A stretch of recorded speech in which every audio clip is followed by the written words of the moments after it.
Hello and welcome dear students to a new lecture video that is lecture 2। तो ये lecture video में हम लोग फॉर्मूला फॉर एसपी डिस्कस करेंगे। तो हमको एसपी का फॉर्मूला के बारे में डिस्कस करेंगे, जहाँ पर हमको गेन परसेंट दिया होगा, नहीं तो सीपी दिया होगा, और लॉस परसेंट और सीपी दिया होगा। तो देखो, अगर गेन परसेंट और सीपी गिवन है तो ये है फॉर्मूला एसपी के लिए। ये क्या है ना, SP equals to 100 plus gain percent by 100 into CP, और ये सेलिंग प्राइस है 100 minus loss percent by 100 into CP. तो ये दो फॉर्मूला को याद रखो, ताकि अगर डायरेक्ट दिया है कि क्वेश्चंस में ये चीज गिवन है कि सेलिंग प्राइस हमको निकालना है, जहां पर कि कॉस्ट प्राइस हमको पता होगा और गेन पता है, गेन परसेंट, तो हम ये फॉर्मूला के मदद से निकाल सकते हैं। यहाँ पर अगर लॉस परसेंट और कॉस्ट प्राइस पता है तो सेलिंग प्राइस निकालने का ये फॉर्मूला है। तो चलो एक क्वेश्चन करते हैं ताकि ये कॉन्सेप्ट और ज्यादा क्लियर हो जाएगा।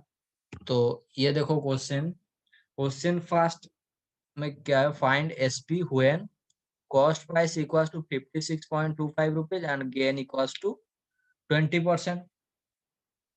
तो यहाँ पर देखो, जो फॉर्मूला हम पढ़े हैं क्या ना, सेलिंग प्राइस, यहाँ पर कॉस्ट प्राइस दिया है और प्रॉफिट दिया है, तो उसका फॉर्मूला यहाँ पर यूज करेंगे। तो selling price equals to 100 plus gain percent, gain percent by 100 into cost price, cost price. ये फर्स्ट बीट का आंसर है। इसको अगर सॉल्व करेंगे तो ये वैल्यू पुट कर लो, 100 प्लस गेन परसेंट तो 20 है, 20 बाय 100 इंटू सीपी। सीपी क्या है, 56.25 रुपीज। तो इक्वल्स टू ये हो जाएगा 120 बाय 100 इंटू 56.25। इसको अगर हम लोग सॉल्व करेंगे तो आंसर आएगा रुपीज 67.50। यह है इसका आंसर। देखो, डायरेक्ट यहाँ पर मैं कुछ नहीं किया हूँ, सिर्फ क्या किया हूँ ना, जो बेसिक फॉर्मूला है जो कि देखे थे उसको ही यहाँ पर यूज कर दिया हूँ। ठीक है, तो देखो सेकेंड बिट का, सेकेंड बिट, सेकेंड बिट है यहाँ पर लॉस परसेंट दिया है, तो लॉस परसेंट के लिए सेलिंग प्राइस क्या होगा ना, सेलिंग प्राइस यहाँ पर प्लस है, अगर लॉस में यहाँ पर सिर्फ माइनस हो जाएगा। तो equals to 100 minus loss percent by 100 into CP, which is equals to 100 minus loss percent of 15 है by 100 into cost price। तो हाँ, यहाँ पर डायरेक्ट कॉस्ट प्राइस का वैल्यू डाल दो, कॉस्ट प्राइस का डायरेक्ट वैल्यू डाल दो। यहाँ पर और क्यों लिखेंगे, डायरेक्ट कॉस्ट प्राइस का वैल्यू लिख लो। तो यहाँ पर कॉस्ट प्राइस क्या दिया है, हाँ बेटर हो गया, डायरेक्ट इसको इरेज कर देना हूँ। कॉस्ट प्राइस कितना है ना, 80.40 इक्वल्स टू ये हो जाएगा 100 माइनस 15, 85 बाय 100 इंटू 80.50। तो इसको अगर सॉल्व करेंगे तो क्या आएगा आंसर, देखो इक्वल्स टू रुपीज 68.34। ये हो गया आपका आंसर। ठीक है, तो जल्दी से इसको थोड़ा लिख लो, फिर आगे प्रोसीड करेंगे। नेक्स्ट देखो, ये कॉस्ट प्राइस के लिए ये फॉर्मूला है। तो कॉस्ट प्राइस का फॉर्मूला है 100/100 plus gain percent into SP. यहाँ पर देखो सेलिंग प्राइस में ये उल्टा था, मतलब ऊपर में 100 प्लस गेन परसेंट था, नीचे 100 था। कॉस्ट प्राइस में ऊपर 100 रहेगा, नीचे 100 plus gain percent into SP. और सेम अगर लॉस दिया होगा तो यहाँ पर भी माइनस हो जाएगा। ठीक है, और इसको और थोड़ा क्लियर होने के लिए और एक क्वेश्चन कर लेते हैं। एक क्वेश्चन दिया है कि a gold bracelet is sold for ₹14,500 at a loss of 20%. What is the cost price of the gold bracelet? तो यहाँ पर गिवन क्या है ना, सेलिंग प्राइस गिवन है, तो एसपी दिया है ₹14,500 और लॉस परसेंट दिया है, लॉस परसेंट इक्वल्स टू 20%। तो हमको फॉर्मूला पता है कि कॉस्ट प्राइस निकालने का फॉर्मूला क्या है, cost price equals to 100 by selling price, sorry 100 by, यहाँ पर 100 होगा, 100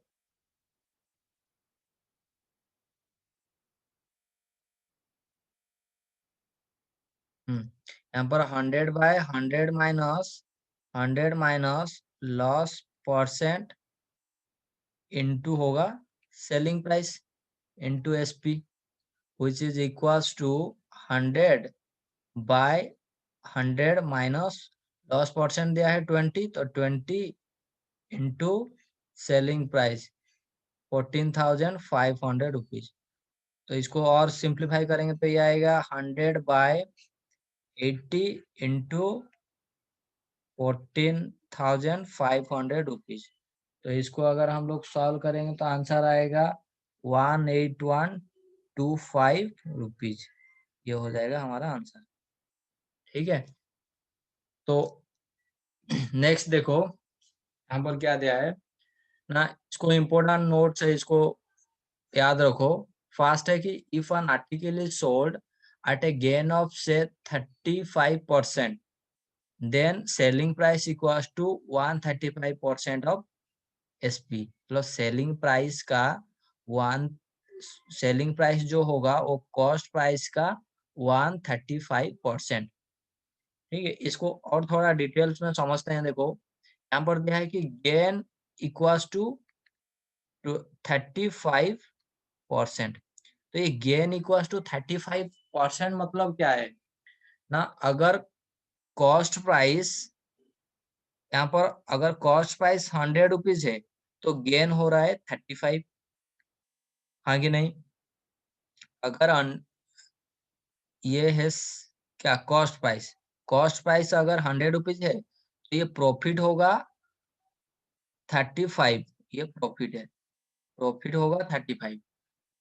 ठीक है, अगर 100 ये कॉस्ट प्राइस अगर 1 रुपीज हो रहा है तो प्रॉफिट होगा ऑब्वियसली 35/100। ठीक है, तो अगर कॉस्ट प्राइस एक्स रुपीज होगा तो प्रॉफिट कितना होगा ना, 35/100 इंटू एक्स। ये हो गया आपका प्रॉफिट, इतना होगा प्रॉफिट, ये प्रॉफिट आएगा। तो अभी देखो एक्स रुपीज जो कॉस्ट प्राइस है तो ये हो रहा है प्रॉफिट, तो सेलिंग प्राइस क्या होगा, selling price equals to cost price plus profit है, cost price plus profit which is equals to cost price. तो हम लोग यहाँ पर एक्स लिए, मान के चलते हैं कि एक्स है, तो डायरेक्ट ताकि हम लोग एक जनरल फॉर्मूला जो है जनरेट कर सकते हैं। तो एक्स प्लस 35 इंटू एक्स, तो 35 एक्स बाय 100। तो इसको अगर और सिंप्लीफाई करेंगे तो ये 100x प्लस 35x बाय 100 हो जाएगा, which is equals to 135/100 into x. तो देखो यहाँ पर सेम ये फॉर्मूला है ना, selling price equals to 135% of cost price. देखो तो यहाँ पर सेलिंग प्राइस हमारा क्या आ रहा है ना, 135/100 है, इसका मतलब 135%। तो इसको ऐसे भी हम लोग लिख सकते हैं कि इक्वल्स टू 135% इनटू है तो ऑफ एक्स, ठीक है, एक्स मतलब यहाँ पर कॉस्ट प्राइस को हम लिए हैं। इसको डायरेक्ट जो फॉर्मूला जनरेट हुआ है ऐसा जनरेट हुआ है, ठीक है। नेक्स्ट देखो, ऐसे लॉस के लिए भी same, if an article is sold at a loss of say 35%, then selling price equals to 65 of cost price। तो आप लोग को ऐसे याद रखना है कि सपोज लॉस हो रहा है तो फॉर्मूला जो जनरेट होगा वो क्या होगा ना, हम लोग को सेलिंग प्राइस निकालना है। सेलिंग प्राइस जो होगा वो 100 माइनस लॉस परसेंट ऑफ क्या हो जाएगा, कॉस्ट प्राइस। ये होगा हमारा फॉर्मूला इस सेलिंग प्राइस के लिए। अगर लॉस है तो देखो सेम नहीं है क्या, ये 100% है, 100%, 100% माइनस लॉस है 35%, तो 100 माइनस 35 करते हैं तो 65 आएगा, तो 65 ऑफ सीपी। तो और सेलिंग के लिए ये सेलिंग प्राइस इक्वल्स टू, यहाँ पर माइनस ऑब्वियसली माइनस होगा अगर लॉस है, और प्लस हो जाएगा अगर ये 100% प्लस प्रॉफिट होगा। अगर प्रॉफिट हो रहा है तो प्लस होगा प्रॉफिट ऑफ कॉस्ट प्राइस, ठीक है। ये दो कॉन्सेप्ट को याद रखो। नेक्स्ट आगे बढ़ते हैं। देखो ये डायरेक्ट फॉर्मूला है, बहुत इंपॉर्टेंट फॉर्मूला है। ये क्या बोला है, when a person sells two similar item, one at a gain of से x% and the other at a loss of x%। अगर देखो क्या, एक पर्सन को एक पर्सन दो आइटम को सेंड कर रहा है, सेल कर रहा है।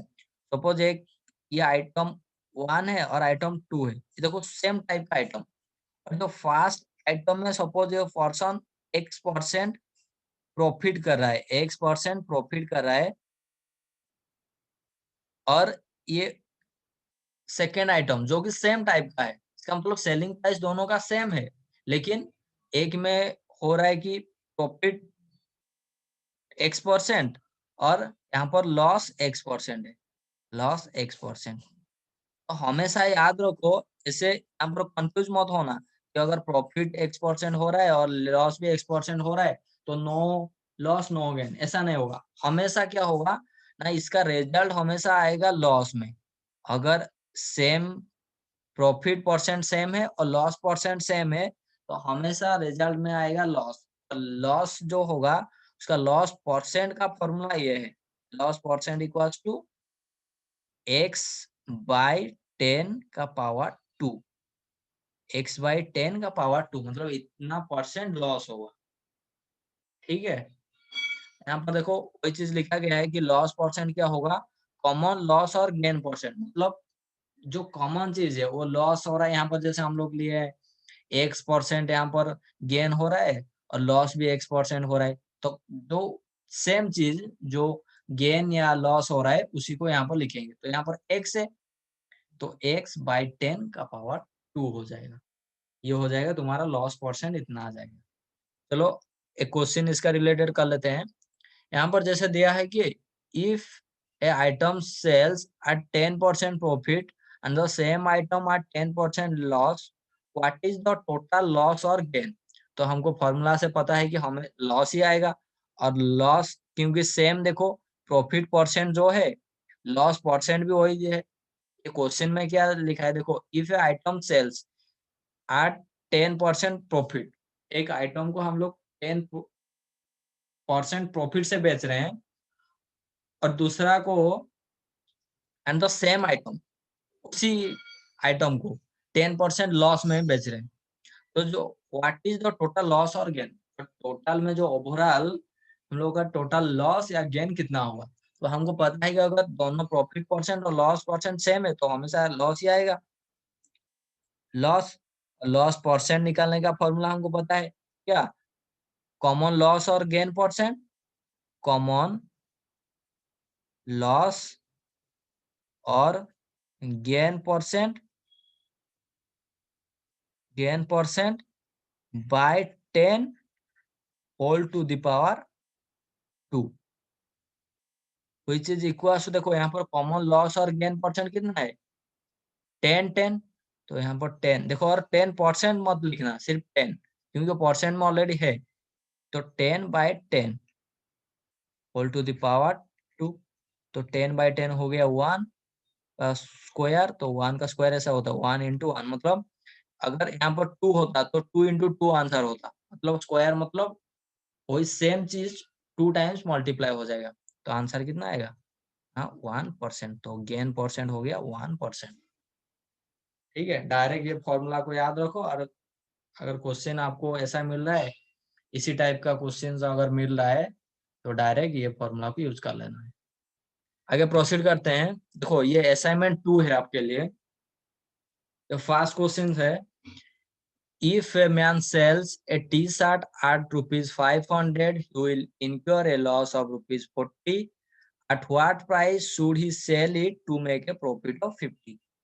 तो ये क्वेश्चन असाइनमेंट 2 का फर्स्ट क्वेश्चन है। नेक्स्ट सेकंड देखो, ये कि व्हाट इज द प्रॉफिट और loss percent when cost price of N article is rupees 350 and selling price is rupees 250। Second question है असाइनमेंट 2 का।